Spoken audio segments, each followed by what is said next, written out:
सवारी किराया नहीं दे रही है, सवारी आनाकानी कर रही है किराया देने में। सवारी के लाले पड़े हुए हैं, कोई बैठने नहीं चाह रहा है। दो सवारी ले जा रहे हैं, अब सवारी पब्लिक इतना पैसा कहाँ से देगी सर? डबल पैसा। सवारी भी नाखुश है, हम भी नाखुश है सर। हमारे रेट पहले से बहुत बढ़ चुके हैं। हम तो भूखे मर रहे हैं, सवारी पैसा देना नहीं चाह रही है। कोरोना के चलते पूरे प्रदेश में हालात खराब हैं। सरकार की ओर से देर रात जारी की गई गाइडलाइन में अब कर्फ्यू के टाइम को बढ़ाकर शाम 7 बजे से सुबह 5 बजे कर दिया गया है और दिन में 2 बजे के बाद आवश्यक सेवाओं के अलावा सभी दुकानों को बंद करवा दिया गया है, जिसके चलते हल्द्वानी शहर के गरीब तबके के सामने रोजी रोटी का संकट शुरू हो गया है। वहीं जब बाजार में हमारी टीम की ओर से व्यवस्थाओं का मुआयना किया गया तो सरकार की सख्त गाइडलाइन के बावजूद लोग प्रशासन और कोरोना के डर से बेखौफ नजर आए। दरअसल कोरोना की मार के बीच लोग ऑटो के किराए से लेकर जरूरी चीजों के दाम बढ़ने से परेशान हैं। इस दौरान कम सवारियों को बिठाने की शर्तों से परेशान ऑटो चालकों का कहना है कि सवारियां पैसा देने को तैयार नहीं और ऐसे में पेट्रोल का खर्चा उठाना भी मुश्किल हो गया है। वहीं जब हमारी टीम की ओर से दुकानों में जाकर सामान महंगा बेचने पर इसकी पड़ताल की गई तो दुकान स्वामियों ने थोक व्यापारियों की तरफ से भेजे गए सामान रेट बढ़ाने का हवाला दे दिया। हम तो भूखे मर रहे हैं, सवारी पैसा देना नहीं चाह रही है।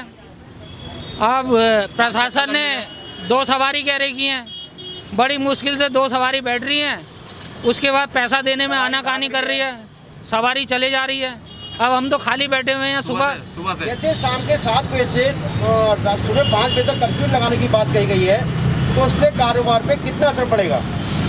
हमें तो पूरा ही असर बैठ गया। ये सुबह से शाम तक का हमारा तो 500-600 रुपये भी आना मुश्किल हो गया। अब ये सुबह से हम 9:30 बजे से खड़े हुए हैं और अब ये पहला चक्कर आ रहा है, सवारी उतर के चले जा रही है हमारी। क्या नाम है आपका? मेरा नाम अब्दुल समद। सवारी किराया नहीं दे रही है, सवारी आनाकानी कर रही है किराया देने में। वो कह रही है अपने पहले की तरह सवारियाँ बैठाओ करके। हमने कहा नहीं, आए तो ऊपर से आदेश है करके। आपका जो रूट है कहाँ से कहाँ तक का है? हमारा मंगल बड़ाव से लालकुआं तक का है। कितने पैसे लेते थे आम दिनों में आप? आम दिनों में थे 25 रुपये। अब सवारी कितनी बैठानी पड़ रही है? आज सवारी जो है 3 सवारी जा रही है, 2 पीछे 1 आगे। तो इसमें आपका खर्चा पूरा हो रहा है क्या? बहुत मुश्किल हो रहा है। लेकिन रेट स्थिर है अभी। बाकी अब कल एक आध दिन में पता लगेगा कि रेट कितने और बढ़ते हैं, रेट कहाँ तक जाते हैं। नहीं, लोगों को आरोप है जैसे लॉकडाउन की सुबह हो रही है तो दुकानदारों ने खाने पीने के सामानों को रेट बढ़ा दिए गए। ये बात उचित है? नहीं, रेट पहले से बहुत बढ़ चुके हैं। इसके मुद्दा पता लगेगा हफ्ते बाद इसका रेट कहाँ पर कितना बढ़ता है अभी। और सर मैं ये पूछना चाह रहा हूँ कि जैसे कि 2 बजे के बाद पूरा बाजार बंद हो जाएगा, हम ऑटो वाले ऑटो चला सकते हैं? ऑटो चलाने की परमिशन है सुबह 7 शाम को 7 बजे तक? ये तो आपको प्रशासन बताएगा कि परमिशन है नहीं है। जी। हमने आपसे सवाल ये किया है कि 50% सवारी बैठाने की जो बात कही गई जी। सरकार के द्वारा, जी जी उसमें क्या कहना चाहेंगे आप? सर हमारा तो यही है, सवारी को बहुत दिक्कत हो रही है इसमें। सवारी को अब 2 सवारी में हमारा पड़ता तो आ नहीं रहा है। अब जैसे हम 4 सवारी ले जा रहे थे तो उसमें पैसा कुल, अब ये 2 सवारी ले जा रहे हैं, अब सवारी पब्लिक इतना पैसा कहाँ से देगी सर? डबल पैसा। सवारी भी नाखुश है, हम भी नाखुश है सर। हमारे तो खाने की परेशानी बहुत ज़्यादा दिक्कत हो गई सर। कैसे? सोनू सिंधी नाम हुआ सर मेरा।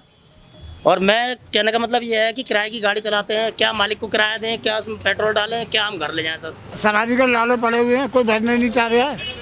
कहाँ से करते हैं आप? लालकुआं। खबरों से जुड़ने के लिए हमारे चैनल को सब्सक्राइब करें और बेल आइकन दबाना ना भूलें।